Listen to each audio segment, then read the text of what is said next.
ವಿಜಯ Karnataka international YouTube ಚಾನಲ್ಗೆ ಸ್ವಾಗತ. ನಾನು Shankar Nayak. Trump gold card ಅನಾವರಣ, ವಿದೇಶಿ ಶ್ರೀಮಂತರಿಗೆ ಯುಎಸ್ ಪೌರತ್ವ. ಅಮೆರಿಕ ಅಧ್ಯಕ್ಷ ಡೊನಾಲ್ಡ್ ಟ್ರಂಪ್ ಡಿಸೆಂಬರ್ 10ರಂದು ವಿದೇಶಿ ಶ್ರೀಮಂತ ವಲಸಿಗರಿಗೆ ಯುಎಸ್ ಪೌರತ್ವ ನೀಡುವ ಟ್ರಂಪ್ ಗೋಲ್ಡ್ ಕಾರ್ಡ್ ಅನ್ನ ಅನಾವರಣಗೊಳಿಸಿದ್ದಾರೆ. ಶ್ರೀಮಂತ ವಲಸಿಗರು $1 ಮಿಲಿಯನ್ ಅಮೆರಿಕನ್ ಡಾಲರ್ ಪಾವತಿಸಿ ಗೋಲ್ಡ್ ಕಾರ್ಡ್ ವೀಸಾಗೆ ಅರ್ಜಿ ಸಲ್ಲಿಸಬಹುದಾಗಿದೆ. ಸೆಪ್ಟೆಂಬರ್ನಲ್ಲಿ ಟ್ರಂಪ್ ಗೋಲ್ಡ್ ಕಾರ್ಡ್ ವೀಸಾ ಕಾರ್ಯಕಾರಿ ಆದೇಶಕ್ಕೆ ಸಹಿ ಮಾಡಿದ್ದರು. ಈ ಕುರಿತು ತಮ್ಮ ಟ್ರೂತ್ ಸೋಷಿಯಲ್ ಮೀಡಿಯಾದಲ್ಲಿ ಪೋಸ್ಟ್ ಮಾಡಿರುವ ಡೊನಾಲ್ಡ್ ಟ್ರಂಪ್, ಯುನೈಟೆಡ್ ಸ್ಟೇಟ್ಸ್ ಸರ್ಕಾರದ ಟ್ರಂಪ್ ಗೋಲ್ಡ್ ಕಾರ್ಡ್ ಅನಾವರಣಗೊಂಡಿದೆ. ಎಲ್ಲ ಅರ್ಹ ಮತ್ತು ಪರಿಣಿತ ಜನರು ಅಮೆರಿಕದ ಪೌರತ್ವ ಪಡೆಯಲು ಇದು ನೇರ ಮಾರ್ಗ.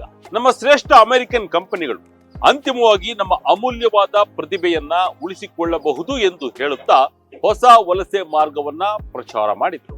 ಈ ಉಪಕ್ರಮದ ಕುರಿತು ಮಾತನಾಡಿರುವ ಡೊನಾಲ್ಡ್ ಟ್ರಂಪ್, ನನಗೆ ಮತ್ತು ನನ್ನ ದೇಶಕ್ಕೆ ಇದು ತುಂಬಾ ರೋಮಾಂಚನಕಾರಿಯಾದ ನಿರ್ಧಾರ. ನಾವು ಇದೀಗ ಟ್ರಂಪ್ ಗೋಲ್ಡ್ ಕಾರ್ಡ್ ಪರಿಚಯಿಸಿದ್ದು, ಇದರಿಂದ ಬರುವ ಎಲ್ಲಾ ಆದಾಯ ಯುನೈಟೆಡ್ ಸ್ಟೇಟ್ಸ್ ಸರ್ಕಾರದ ಖಜಾನೆ ಸೇರಲಿದೆ. ಇದು ಅಸ್ತಿತ್ವದಲ್ಲಿರುವ ಗ್ರೀನ್ ಕಾರ್ಡ್ಗಿಂತ ದೊಡ್ಡ ಪ್ರಯೋಜನವನ್ನು ಹೊಂದಿದೆ.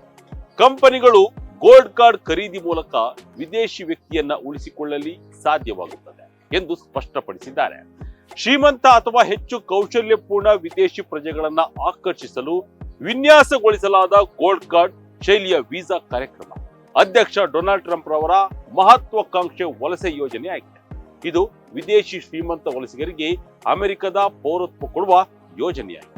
ಯುಎಸ್ ಗೋಲ್ಡ್ ಕಾರ್ಡ್ ವೀಸಾ ಪ್ರಕ್ರಿಯೆ ತ್ವರಿತಗತಿಯನ್ನ ಹೊಂದಿದ್ದು, ಉನ್ನತ ಪ್ರತಿಭೆ ಮತ್ತು ಗಮನಾರ್ಹ ವಿದೇಶಿ ಹೂಡಿಕೆಯನ್ನ ಅಮೆರಿಕಕ್ಕೆ ತರುವ ವಿಶಾಲ ಉದ್ದೇಶವನ್ನ ಹೊಂದಿದೆ. $1 ಮಿಲಿಯನ್ ಗೋಲ್ಡ್ ಕಾರ್ಡ್ ಬರಲಿದೆ. Trump platinum card. ಹೊಸದಾಗಿ ಘೋಷಿಸಲಾದ ಗೋಲ್ಡ್ ಕಾರ್ಡ್ ನ ಸಂಪೂರ್ಣ ವಿವರಗಳು ಇನ್ನೂ ಸ್ಪಷ್ಟವಾಗಿಲ್ಲದಿದ್ದರೂ, ಹಿಂದಿನ ಪ್ರಸ್ತಾಪಗಳು ಗಣನೀಯ ಹಣಕಾಸಿನ ಮಿತಿಗಳನ್ನ ಒಳಗೊಂಡಿವೆ. ಗೋಲ್ಡ್ ಕಾರ್ಡ್ ಅರ್ಜಿದಾರರು ವೈಯಕ್ತಿಕವಾಗಿ ಯುಎಸ್ ಖಜಾನೆಗೆ $1 ಮಿಲಿಯನ್ ಅಮೆರಿಕನ್ ಡಾಲರ್ ಪಾವತಿ ಮಾಡಬೇಕು ಎಂದು ನಿಯಮ ಹೇಳುತ್ತದೆ. ಅಲ್ಲದೆ ಕಾರ್ಪೊರೇಟ್ ಪ್ರಾಯೋಜಿತ ಅರ್ಜಿದಾರರು ಮರುಪಾವತಿಸಬೇಕಾದ $15,000 ಅಮೆರಿಕನ್ ಡಾಲರ್ ಸಂಸ್ಕರಣ ಶುಲ್ಕದ ಜೊತೆಗೆ $2 ಮಿಲಿಯನ್ ಅಮೆರಿಕನ್ ಡಾಲರ್ ದೇಣಿಗೆ ನೀಡಬೇಕಾಗುತ್ತದೆ. ಡೊನಾಲ್ಡ್ ಟ್ರಂಪ್ 3ನೇ ಹಂತ ಪ್ಲಾಟಿನಂ ಕಾರ್ಡ್ ಕೂಡ ಪರಿಚಯಿಸುವ ಇರಾದೆ ಹೊಂದಿದ್ದಾರೆ.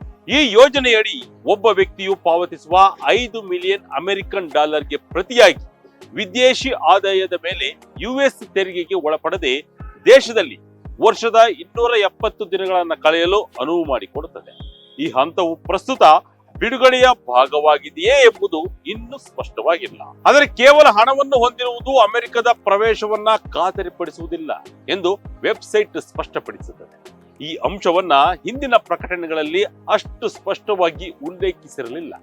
ಅರ್ಜಿದಾರರು ಇನ್ನು ಶಾಶ್ವತ ನಿವಾಸಕ್ಕೆ ಅರ್ಹತೆ ಹೊಂದಿರಬೇಕು ಮತ್ತು ಕಾನೂನುಬದ್ಧವಾಗಿ ಸ್ವೀಕಾರ ಅರ್ಹರಾಗಿರಬೇಕು ಮತ್ತು ಲಭ್ಯವಿರುವ ವೀಸಾ ಸ್ಲಾಟ್ ಹೊಂದಿರಬೇಕು ಎಂದು ಪ್ರಸ್ತುತ ಜಾರಿ ಮಾಡಲಾಗಿರುವ ನಿಯಮದಲ್ಲಿ ಉಲ್ಲೇಖಿಸಲಾಗಿದೆ.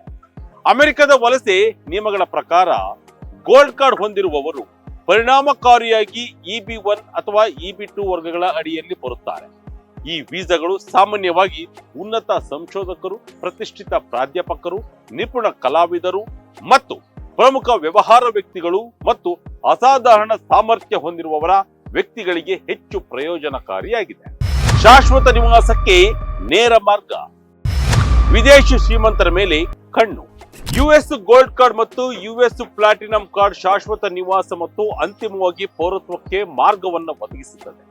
ಇದನ್ನ ಕೇವಲ ಶ್ರೀಮಂತ ವಲಸಿಗರಿಗಾಗಿ ಮಾತ್ರ ಪರಿಚಯಿಸಲಾಗಿದ್ದು, ಅಮೆರಿಕದಲ್ಲಿ ಹೂಡಿಕೆ ಮಾಡಲು ಇವರನ್ನ ಉತ್ತೇಜಿಸುವ ಗುರಿಯನ್ನ ಈ ಯೋಜನೆ ಹೊಂದಿರುವುದು ಸ್ಪಷ್ಟವಾಗಿದೆ.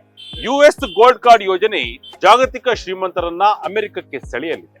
ಆದರೆ ಇದು ಶಾಶ್ವತ ನಿವಾಸ ಯೋಜನೆ ಎಂದು ಕರೆಯಲ್ಪಡುವ ಗ್ರೀನ್ ಕಾರ್ಡ್ ವೀಸಾದಾರರ ಮೇಲೆ ಪರಿಣಾಮ ಬೀರುವ ಸಾಧ್ಯತೆ ಇದೆ. ಸಾಕಷ್ಟು ಸಂಖ್ಯೆಯ ಭಾರತೀಯರು ಗ್ರೀನ್ ಕಾರ್ಡ್ ವೀಸಾ ಕಾರ್ಯಕ್ರಮದಡಿ ಅಮೆರಿಕದಲ್ಲಿ ನೆಲೆ ನಿಂತಿದ್ದು, ಅವರ ಭವಿಷ್ಯದಲ್ಲಿ ಇನ್ನು ಹೆಚ್ಚಿನ ಶುಲ್ಕಗಳನ್ನ ಪಾವತಿಸಬೇಕಾಗಿ ಬರಬಹುದು. ಭಾರತೀಯ ವಿದ್ಯಾರ್ಥಿಗಳಿಗೆ ಹೊಡೆತ, ಭಾರತೀಯರಿಗೆ ಟ್ರಂಪ್ ಭರವಸೆ ಏನು? ಡೊನಾಲ್ಡ್ ಟ್ರಂಪ್ ಪರಿಚಯಿಸಿರುವ ಗೋಲ್ಡ್ ಕಾರ್ಡ್ ಯೋಜನೆಯು ಗ್ರೀನ್ ಕಾರ್ಡ್ ಮೂಲಕ ಅಮೆರಿಕದಲ್ಲಿ ನೆಲೆಸುವ ಲಕ್ಷಾಂತರ ಭಾರತೀಯರ ಮೇಲೆ ಪರಿಣಾಮ ಬೀರಲಿದೆ ಎಂಬ ಮಾತುಗಳು ಕೇಳಿಬರುತ್ತವೆ. ಅದೇ ರೀತಿ ಭಾರತೀಯ ವಿದ್ಯಾರ್ಥಿಗಳ ಅಮೆರಿಕ ಕನಸು ಕೂಡ ಇದರಿಂದ ಕಮರಲಿದೆ ಎಂಬ ಆತಂಕ ಕೂಡ ವ್ಯಕ್ತಪಡಿಸಲಾಗಿದೆ. ಅಮೆರಿಕದಲ್ಲಿ ಉನ್ನತ ಶಿಕ್ಷಣ ಪಡೆಯಲು ಬಯಸಿರುವ ವಿದ್ಯಾರ್ಥಿಗಳು ಮತ್ತು ಅಮೆರಿಕದಲ್ಲಿ ಉದ್ಯೋಗ ಅರಸಿ ವಲಸೆ ಹೋಗುವ ಭಾರತೀಯ ವಿದ್ಯಾರ್ಥಿಗಳ ಮೇಲೆ ಡೊನಾಲ್ಡ್ ಟ್ರಂಪ್ ರವರ ಗೋಲ್ಡ್ ಕಾರ್ಡ್ ಯೋಜನೆ ವ್ಯತಿರಿಕ್ತ ಪರಿಣಾಮ ಬೀರಲಿದೆ ಎಂದು ಹೇಳಲಾಗ್ತಿದೆ. ವಿದ್ಯಾರ್ಥಿಗಳು $5 ಮಿಲಿಯನ್ ನಷ್ಟು ಅಗಾಧ ಹಣವನ್ನು ಪಾವತಿಸಲು ಶಕ್ತರಲ್ಲದ ಕಾರಣ ಗ್ರೀನ್ ಕಾರ್ಡ್ ಮೂಲಕ ಅಮೆರಿಕ ಪ್ರವೇಶಿಸುವ ಅವರ ಪ್ರಯತ್ನಗಳಿಗೆ ಹಿನ್ನಡೆ ಉಂಟಾಗಿದೆ ಎಂದು ಕೆಲವು ತಜ್ಞರು ಅಂದಾಜಿಸಿದ್ದಾರೆ. ಗೋಲ್ಡ್ ಕಾರ್ಡ್ ಪ್ರಸ್ತಾವನೆ ಕೇವಲ ಶ್ರೀಮಂತ ವಲಸಿಗರಿಗೆ ಮಾತ್ರ ಸಹಾಯ ಮಾಡುತ್ತದೆ ಎಂಬ ಆರೋಪಗಳನ್ನ ಅಲ್ಲೆಗೆಳೆದಿರುವ ಅಮೆರಿಕದ ಅಧ್ಯಕ್ಷ ಡೊನಾಲ್ಡ್ ಟ್ರಂಪ್, ಅಮೆರಿಕದ ಕಂಪನಿಗಳು ಭಾರತದಂತಹ ದೇಶಗಳ ಪ್ರತಿಭಾವಂತ ವಿದ್ಯಾರ್ಥಿಗಳನ್ನ ನೇಮಿಸಿಕೊಳ್ಳಲು ಈ ಗೋಲ್ಡ್ ಕಾರ್ಡ್ ಅನ್ನ ಖರೀದಿಸಬಹುದು. ಈ ವಿದ್ಯಾರ್ಥಿಗಳು ಅಮೆರಿಕದಲ್ಲಿ ಉನ್ನತ ಶಿಕ್ಷಣ ಪಡೆದಿರುತ್ತಾರೆ. ಕೆಲವು ವಿದ್ಯಾರ್ಥಿಗಳ ವಲಸೆ ಸ್ಥಿತಿಯ ಅನಿಶ್ಚಿತತೆಯಿಂದಾಗಿ ಅಮೆರಿಕದ ಕಂಪನಿಗಳು ಉನ್ನತ ಗುಣಮಟ್ಟದ ಪ್ರತಿಭೆಗಳನ್ನ ನೇಮಿಸಿಕೊಳ್ಳಲು ಅಥವಾ ಉಳಿಸಿಕೊಳ್ಳಲು ಹೆಣಗಾಡುತ್ತವೆ. ಗೋಲ್ಡ್ ಕಾರ್ಡ್ ಈ ಸಮಸ್ಯೆಗಳಿಗೆ ಪರಿಹಾರ ಒದಗಿಸಲಿದೆ ಎಂದು ಸ್ಪಷ್ಟಪಡಿಸಿದ್ದಾರೆ. ಒಟ್ಟಿನಲ್ಲಿ ಅಮೆರಿಕದ ಪೌರತ್ವ ಪಡೆದು ಆ ದೇಶದಲ್ಲಿ ಶಾಶ್ವತವಾಗಿ ನೆಲೆಸಿರುವುದು ಬಹುತೇಕ ಭಾರತೀಯರ ಕನಸಾಗಿರುತ್ತದೆ. ಉತ್ತಮ ಭವಿಷ್ಯವನ್ನ ಅರಸಿ ಅಮೆರಿಕಕ್ಕೆ ವಲಸೆ ಹೋಗುವ ಭಾರತೀಯರ ಸಂಖ್ಯೆ ಕೂಡ ಹೆಚ್ಚಿದೆ. ಸಕ್ರಮ ಮಾರ್ಗದ ಮೂಲಕ ಅಮೆರಿಕ ಪ್ರವೇಶಿಸುವ ಭಾರತೀಯ ವಲಸಿಗರು ಯುಎಸ್ ಗ್ರೀನ್ ಕಾರ್ಡ್ ಮೇಲೆ ಅವಲಂಬಿತರಾಗಿದ್ದಾರೆ. ಆದರೆ ಸದ್ಯ ಡೊನಾಲ್ಡ್ ಟ್ರಂಪ್ ಪರಿಚಯಿಸಿರುವ ಗೋಲ್ಡ್ ಕಾರ್ಡ್ ಈ ಗ್ರೀನ್ ಕಾರ್ಡ್ ಕಾರ್ಯಕ್ರಮದ ಮೇಲೆ ಏನೆಲ್ಲ ಪರಿಣಾಮಗಳನ್ನ ಬೀರಬಹುದು ಎಂಬುದನ್ನ ಕಾದು ನೋಡಬೇಕಿದೆ. ಇದಾಗಿತ್ತು ಈ ಕ್ಷಣದ ಇಂಟ್ರೆಸ್ಟಿಂಗ್ ಸ್ಟೋರಿ. ಇದೇ ರೀತಿ ಸ್ಟೋರಿಗಾಗಿ Vijaya Karnataka international YouTube channel, Facebook channel follow ಮಾಡ್ತಾ ಇದ್ದೀನಿ. ಧನ್ಯವಾದ.